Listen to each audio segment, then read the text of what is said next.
Sou Jessica Lang, tenho 32 anos, e desde que me lembro, eu uso um rótulo que nunca pedi. A família decepção. Não o rebelde, não o fracasso, apenas aquele que nunca conseguiu corresponder às expectativas de todos, enquanto os outros pareciam deslizar tão facilmente. Minha irmã mais nova, Claire, por outro lado, é a de ouro. Aquela que sempre fez tudo parecer fácil, notas brilhantes, pele perfeita, sorriso charmoso e uma maneira de fazer as pessoas se apaixonarem por ela em 10 minutos ou menos. Onde eu fui esquecida, ela era celebrada. Onde me disseram para trabalhar mais duro, ela foi chamada de talentosa. Temos apenas 2 anos de diferença, mas sempre senti como se vivêssemos em lados opostos do mesmo espelho. Crescendo no norte de Connecticut, nossa família parecia uma foto perfeita por fora. Papai era advogado corporativo, mamãe administrava uma pequena, mas bem-sucedida empresa de design de interiores. Nós tínhamos a casa com as hortênsias e o Golden Retriever. Mas atrás de portas fechadas, tudo era sobre imagem. E imagem era a especialidade de Claire. Eu gostava de livros, eu gostava de codificação, eu gostava de fazer muitas perguntas. E quando eu tinha 15 anos, eu já tinha percebido que a atenção na nossa família era conquistada através de perfeição ou desempenho. E eu estava muito exausta para fingir também. Lembro-me de um Natal em que dei aos meus pais um álbum de fotos que eu fiz à mão, digitalizando antigas fotos de família, adicionando legendas pessoais, imprimindo e embardenando eu mesma. Claire deu a eles toalhas de grife que ela tinha escolhido com a mãe durante uma viagem de compras. Adivinha qual deles foi pro Facebook? Mas eu nunca fiquei ressentida com ela por isso. Não realmente. Porque a verdade é que eu a amava. Eu a defendia, eu torcia por ela. Eu apenas lentamente aprendia a torcer, mais silenciosamente, da margem. Ainda assim, eu tentei. Eu fui para colégio, me formei em ciência da computação, consegui um emprego numa empresa de tecnologia em Boston. Pensei que talvez, se eu construísse algo meu, se eu conseguisse sucesso fora da vista deles, eu poderia ganhar um tipo diferente de respeito. Não o do tipo barulhento, mas o tipo tranquilo que penetra e permanece. Mas toda vez que eu chegava em casa, era como se nada importasse. Como vai o trabalho, Claire? Ah, incrível, mãe. Eles estão me deixando projetar a campanha inteira. Aplausos. Como vai o trabalho, Jess? Ainda no mesmo lugar. Acenos educados, mudança rápida de assunto. Então, quando Claire ficou noiva de seu namorado da faculdade, um cara das finanças chamado Ryan, com dentes simétricos e moral simétrica, toda a família se iluminou. Mamãe imediatamente entrou em modo Pinterest. Papai se ofereceu para pagar pelo casamento. E, de repente, todo o jantar familiar era sobre arranjos florais, provas de vestidos e planos de despedida de solteira. Eu sorri. Eu disse, parabéns. Eu comprei champanhe para ela. Eu até a ajudei a projetar os convites, porque, claro, ela queria que tivessem um toque de personalidade. E então veio o chá de panela. Foi realizado na nossa casa de família, com serviço de buffet, codificado por cores, completo com uma parede de donuts. Estavam todos lá, parentes, colegas de trabalho, amigos de infância que mal a conheciam mais. E quando chegou a hora do brinde à noiva, Claire ficou em pé no centro da sala de lesar como se fosse o dia da sua coroação. Ela ergueu seu copo, sorrindo docemente. Eu só quero dizer o quanto eu sou grata por todos que acreditaram em mim, por todos que me apoiaram, especialmente a minha família. Eu sei que nem sempre eu fui fácil. Ela deu uma risadinha falsa, com os olhos disparando para mim por um instante. Mas, ei, pelo menos eu não sou a decepção da família, não mais. Risadas. Risadas reais e audíveis. E depois, palmas. Até mamãe bateu palmas. Aquele momento, aquela única frase caiu como um soco que eu não esperava. Eu não ri, eu não chorei, eu apenas me levantei. Coloquei a mão no bolso do meu casaco e tirei uma pequena caixa de veludo, caminhei até Claire e a coloquei no colo dela. De uma decepção para outra, eu disse, com a voz calma e o coração palpitando. Parabéns. E então eu fui embora. Não fiquei para vê-la abrir. Eu não precisava. Eu já sabia o que estava lá dentro. E eu sabia o que ia acontecer no segundo que ela visse. Mas eu também sabia disso. Às vezes, a melhor vingança não é alta, nem cruel. É controlada e cronometrada. Eu não dirigi direto para casa depois do chá de panela. Minhas mãos estavam tremendo muito para segurar o volante. Então, parei no primeiro estacionamento vazio de igreja que encontrei e fiquei sentada ali por um longo tempo. Motor desligado, cabeça apoiada no volante, respiração superficial. Eu continuava ouvindo o riso, aquela batida de palmas acompanhando os aplausos, o sorriso da minha mãe, a piadinha presunçosa da minha irmã que caiu como um tapa embrulhado em um laço de cetim. Mas mais do que isso, fiquei pensando na caixa de veludo. Não foi apenas uma façanha dramática, tinha um significado real. E é isso provavelmente o que fez com que batesse tão forte. Veja, o que Claire não sabia, o que ninguém sabia, na verdade, era que o item dentro da caixa não era novo, Não era caro, não era brilhante. Era uma chave. Uma simples chave de prata gasta. Pertenceu à minha avó, mãe do meu pai, que morava sozinha em uma modesta casa amarela na borda de Manchester. Eu costumava visitá-la todo verão, até ela passar quando eu tinha 18 anos. Ela era a única pessoa na família que me fazia se sentir vista, não tolerada, não administrada, apenas vista. Ela me ensinou a trançar alho, como equilibrar um talão de cheques, como ouvir quando as palavras de alguém não condiziam com seus olhos. E antes de morrer, ela me chamou em seu quarto, magra, cansada, mas ainda afiada como sempre, e me entregou uma pequena caixa. Isto é para você, disse ela. A casa vai para o seu pai, mas a chave, isso é diferente. O que está dentro é seu. Lembro-me de olhar para a chave como se fosse um tesouro, porque para mim era. Depois do funeral dela, o pai vendeu a casa em menos de 3 meses. Disse que manter um lugar antigo como aquele não faria sentido financeiro. Eu nem fui consultada. Eu tinha 18 anos e invisível, então não discuti. Mas o que ninguém sabia é que eu tinha passado o verão antes de sua morte ajudando-a a limpar o sótão. E durante essas tardes tranquilas, ela me mostrou algo que ela nunca tinha mostrado a ninguém. Um velho baú de madeira. Dentro estavam seus diários, cartas, alguns broches antigos, recibos do café que ela possuía antes de se casar e um envelope marrom rotulado para Jess. Quando eles te fazem esquecer quem você é. Eu nunca abri, eu apenas guardei. Por 12 anos, esse envelope permaneceu intocado em um cofre sob o meu nome. Eu não estava pronta naquela época. Eu nem sabia que tipo de esquecimento ela queria dizer, até Claire ficar de pé na frente daquela sala e fazer uma piada que disse tudo, o que todos eles tinham sido educados demais para dizer em voz alta por anos. Você é a decepção. Você sempre foi a decepção. Foi quando eu soube que a caixa precisava ser aberta, e não só por mim. Então, antes do chá de panela, peguei o envelope do cofre. Coloquei-o fechado dentro daquela caixa de veludo para anéis que Claire uma vez tinha jogado em mim no ensino médio, durante uma briga. E adicionei a chave em cima, escondida no forro de cetim. A mesma chave que a minha avó uma vez colocou em minha mão como se fosse sagrada. É isso que Claire encontrou quando ela abriu. Não vingança, mas história. Uma verdade que ela nunca se preocupou em aprender. Algumas horas depois que minhas mãos finalmente pararam de tremer, dirigi para casa, para o meu apartamento em Boston. Era quase meia-noite quando eu entrei. Meu telefone não parava de vibrar desde as 18h45. Mamãe, papai, Claire, até o Ryan. Eu não respondi nenhuma delas, mas li os textos. Claire, que diabos é isso? Mãe, Jessé, você envergonhou sua irmã na frente de todo mundo. Papai, me ligue agora. Ryan, isso foi uma merda, totalmente inapropriado. Você arruinou o momento dela. Apenas uma mensagem me fez parar. Claire novamente, 20 minutos depois. Onde você conseguiu aquela carta? Ela nem tinha dito que havia uma carta, mas esse texto confirmou. Ela havia aberto o envelope, o que significava que a bomba real já tinha saído. Porque eu sabia o que estava dentro daquela carta. Eu não a tinha lido, mas eu sabia. Minha avó nunca usava palavras levianamente. Tudo o que foi escrito naquelas páginas foi feito para chacoalhar algo dormente, talvez até queimar algumas ilusões para o chão. E Claire, ela construiu sua identidade inteira em ilusão. Sentei na beirada da minha cama, telefone ainda na mão, olhando para essa última mensagem. Então, eu respondi. Agora você sabe quem foi a verdadeira decepção. Eu não esperei por uma resposta. Em vez disso, coloquei a mão embaixo da cama e puxei uma velha caixa de armazenamento. E comecei a sortear o resto dos pertences da minha avó, porque algo me disse que isso era só o começo. Que segredos nunca ficam enterrados para sempre, não quando alguém finalmente ousa abrir a caixa. E eu tinha a sensação de que Claire não era a única que precisava ser lembrada disso. Na manhã seguinte, acordei com 14 chamadas perdidas. Claire tentou 2, minha mãe 5 vezes. Meu pai, que normalmente ligava apenas para feriados importantes ou aconselhamento jurídico, ligou 4 vezes. Até Ryan tentou mais uma vez, embora eu tenha apagado aquela mensagem de voz antes que pudesse ouvir seu tom falso de preocupação. Não senti arrependimento, apenas algo mais pesado, algo mais antigo, o tipo de peso que não vem de uma noite, mas depois de décadas desempenhando um papel para o qual ninguém admite que te escalou. Fiz café, sentei em silêncio e finalmente abri meu laptop. Eu tinha e-mails para responder, mas eu não conseguia me concentrar no código. Não hoje.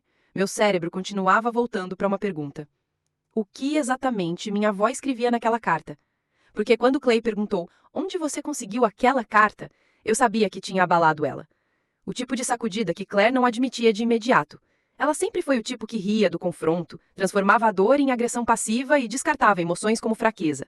Então, para ela enviar essa mensagem, significava que ela tinha lido algo que desmentia a sua versão da história. Por volta do meio-dia, recebi uma mensagem de um número desconhecido. Jéssica, é a tia Débora. Sua mãe me deu seu número. Claire tá fora de si. O que você colocou naquela caixa? Eu não respondi, mas eu pesquisei na caixa de armazenamento embaixo da minha cama, puxando para fora tudo que um dia pertencia à minha avó. As antigas certidões de nascimento, artigos de jornal recortados, a escritura da casa, até o menu desbotado do café que ela administrava nos anos 70. E então, eu encontrei outra carta. Esta aqui não estava em um envelope. Ela estava dobrada em 4 e encontrada atrás de uma fotografia dela em pé com um homem que eu não reconhecia. No verso da foto, na letra cursiva elegante da minha avó, estavam as palavras 1968. Arthur. A verdade que nunca contei ao Daniel. Daniel era meu pai. Eu hesitei, então abri a carta. Jéssica, se você estiver lendo isso, então você chegou a um ponto na vida em que ser invisível se tornou insuportável. Sinto muito que tenha demorado tanto tempo para chegar aqui. Mas se nada mais, deixe-me dar-lhe isto. Existem verdades que seu pai nunca soube. Verdades que nunca contei porque pensei que proteger o orgulho dele era mais importante do que proteger o seu valor. Seu pai sempre quis um filho que refletisse sua ambição. Ele conseguiu 2 filhas, uma delas sendo eu. E mais tarde, quando ele teve filhos próprios, ele projetou todas as suas inseguranças em você. Não porque você era fraca, mas porque você era forte. Forte demais para jogar o jogo do jeito que Claire fazia. Ele nunca soube lidar com garotas que não sorriam quando mandadas. Isso não é culpa sua. Esse é o medo dele. Eu vi tanto de mim em você, o fogo, a teimosia, a capacidade de se manter firme na tempestade sem se dobrar. E eu sabia que um dia eles tentariam te quebrar com o silêncio, com frieza, com comparação. É assim que o controle emocional funciona. Não grita, sussurra, você não é o suficiente. Mas você é. Você sempre foi. E se você alguma vez duvidou disso, mais uma vez, lembre-se disso. Nada poderoso cresce em conforto. Diamantes se formam sob pressão. Foguetes são lançados contra a gravidade. Você não é uma decepção. Você é um ajustamento. Com amor, Vovó May. Não percebi que estava chorando até o café esfriar em minhas mãos. As palavras não falavam só do presente. Elas explicavam o passado. Elas deram forma a uma ferida que eu carreguei sem nunca entender como ela se formou. E de repente entendi o porquê Claire havia gritado quando leu a carta. Porque dentro do envelope dela, provavelmente estava algo tão pessoal, tão direto. Eu não sabia exatamente o conteúdo, ainda não tinha. Mas eu sabia que minha avó não escrevia palavras sem intenção. Ela não deixava armas, ela deixava espelhos. E talvez foi isso que mais assustou a Claire, vendo uma versão dela mesma que ela tinha passado anos evitando. Por volta das 16 horas, Claire enviou outra mensagem. Por que ela escreveria isso para mim? Dessa vez eu respondi. Talvez porque ela soubesse que um dia você precisaria ouvir isso. Uma hora inteira passou antes da resposta dela chegar. Não sei o que fazer com isso. Eu encarei a tela, então digitei de volta. Você não tem que fazer qualquer coisa. Só não finja que não existe. Porque pela primeira vez em nossas vidas, não era sobre desempenho, ou aplaudidos, ou quem é o dourado e quem é o fracasso. Era sobre a verdade. E uma vez que a verdade é aberta, como uma carta, como uma caixa, nunca cabe realmente de volta ao silêncio. 2 dias depois do chá de panela, eu apareci na casa dos meus pais sem avisar, não por culpa, nem mesmo para fazer as pazes. Eu só precisava de respostas. Mamãe abriu a porta como se ela estivesse esperando alguém mais. Quando ela viu que era eu, sua boca apertou naquela familiar linha fina de lábios, aquela que ela sempre usava quando tentava ser educada na frente de convidados. Jéssica, disse ela, nós não estávamos esperando. Eu sei, eu a interrompi gentilmente. Eu só quero falar com vocês dois.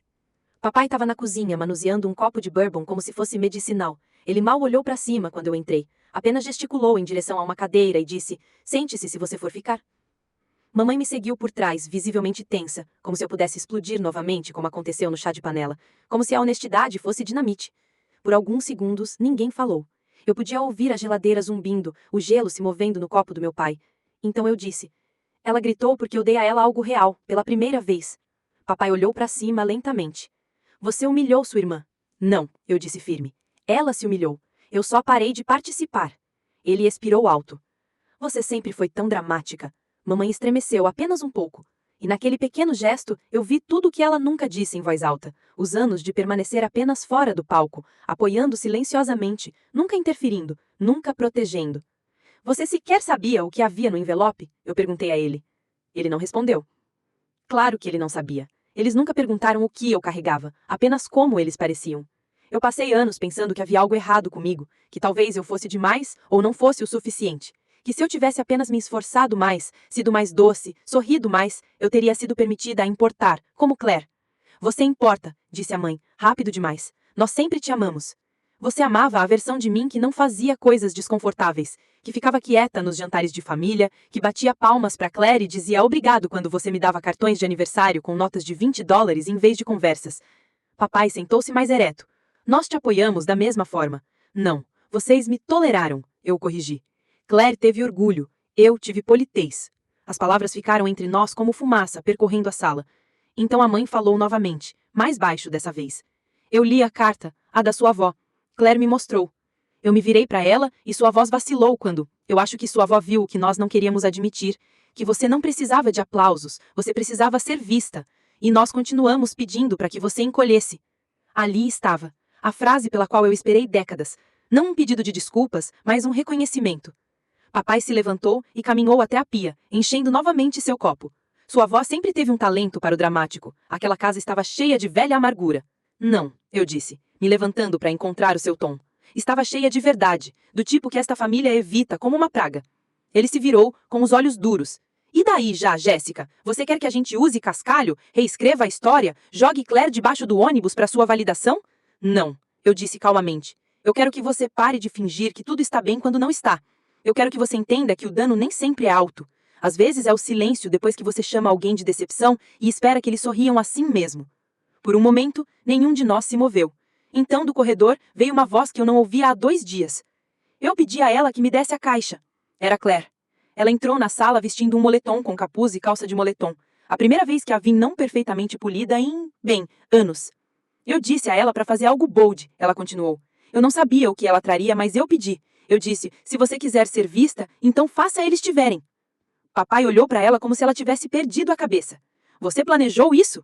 Não, disse Claire, mas eu provoquei porque eu sabia que ela estava prestes a desaparecer de novo, e eu não podia deixar essa coisa acontecer, não dessa vez. Fiquei sem fôlego. Claire olhou para mim e pela primeira vez o sarcasmo desapareceu.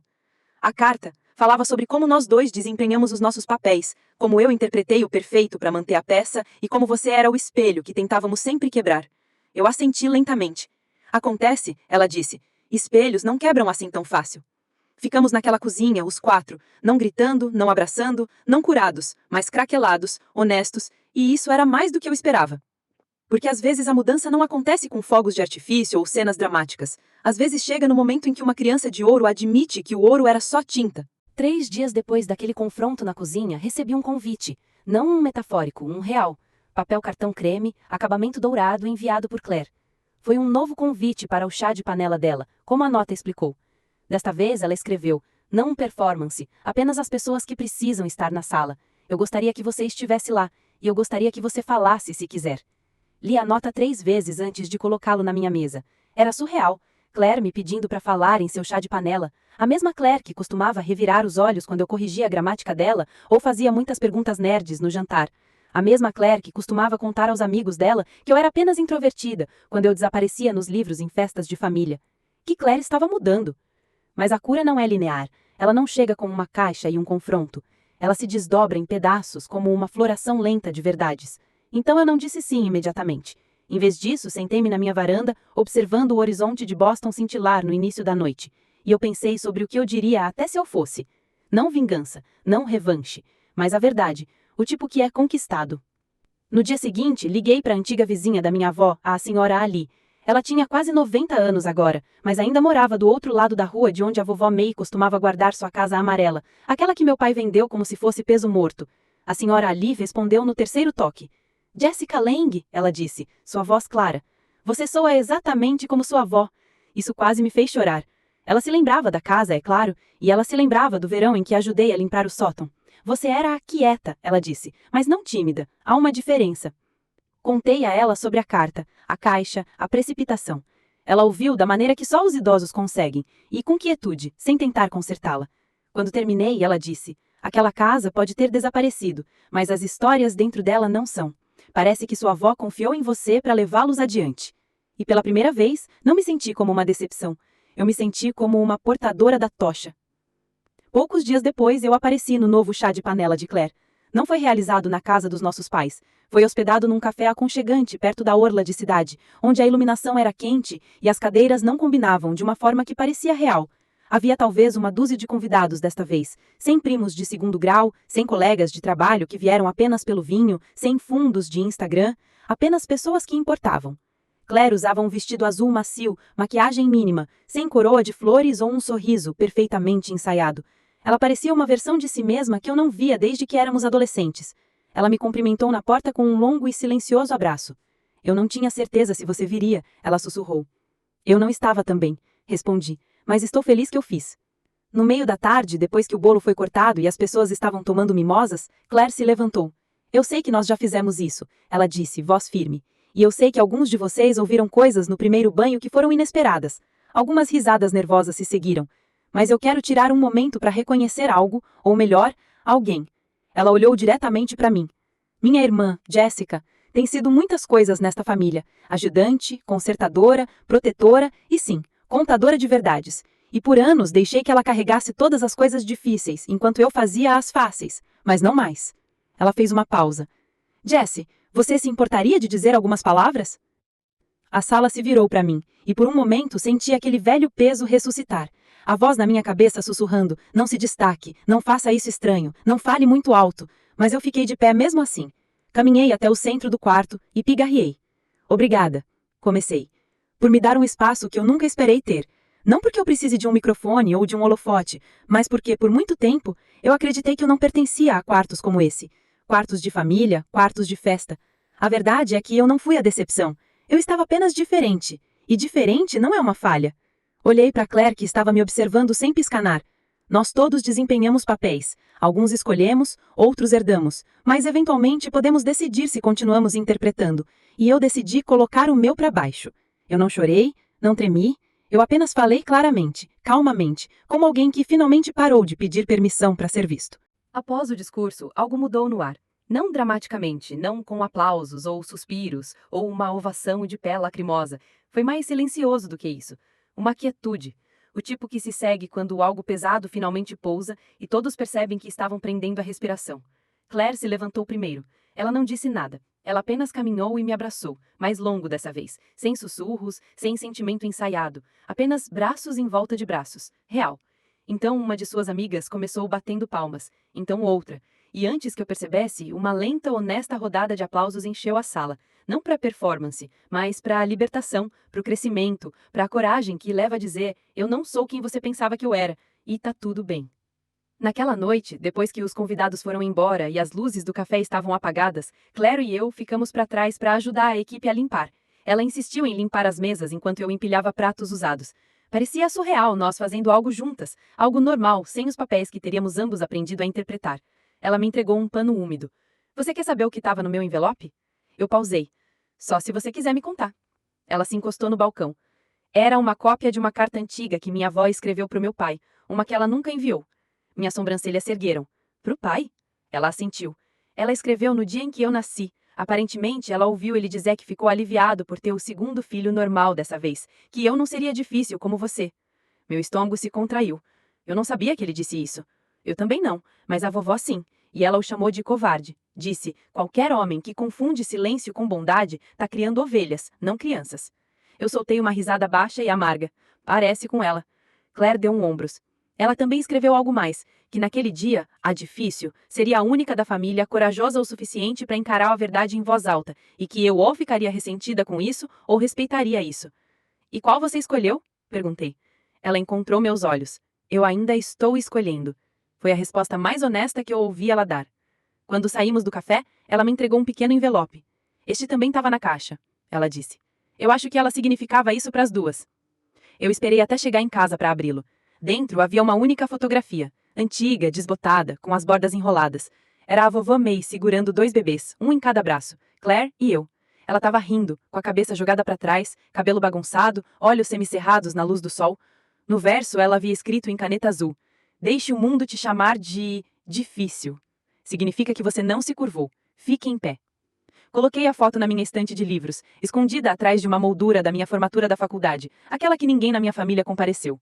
Não por despeito, mas como um lembrete, porque a cura significa reescrever a história. reformulá-la. E eu finalmente tinha feito isso.